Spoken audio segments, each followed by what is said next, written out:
if you're fighting for your family, to say the least, you know, I'm gonna assume na ito si Tweety De Leon, whether he has during our episode in Rebanse, right? You know, kaya ang practices nila was I think 8 to 11 p.m. because they had to wait for those players to finish their day job. Yeah. Ganun So, yung landscape nung first couple of seasons, no? Jeff Porinho, na bahagi din yan. He was talking about dahil nga maaga siyang nagkaanak. Yes. His life was a pro player or a pro player aspiring new heights. Yeah. Well, I think the same thing goes as we're talking about this. Kalaban nila Sarangani. They didn't have guys like Ryan Costello, Jake Agoncillo back then. Kobe Monte.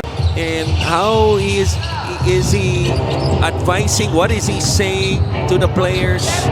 And he's just one example of it. Pass to Cruz. O posisyon sa ilalim si Monte against Tira niyan. Tweety Santos, he just knows how to play basketball. Right? Knows how to put the ball in the hoop. We saw the post move earlier, drop step using the glass. 39-24. 15-point lead para sa Quezon City. Dan Sara leaning back and that's it in. Dahil mamaya magkatunggali ang Quezon Huskers at Caloocan Batang Kangkalu, two of the top teams in the 8th season of the MPBL. So two words to describe no, ating Si Jasper Parker.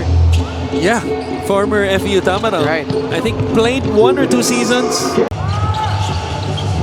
43-28.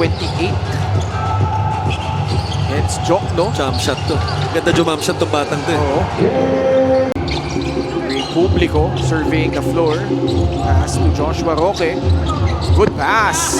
Republico lays it in off the reverse. Depende yan, you know, kay Sir Paul. Pumipili. Ito, trying to beat the buzzer. Paranaque, wala. Papasok sila sa halftime.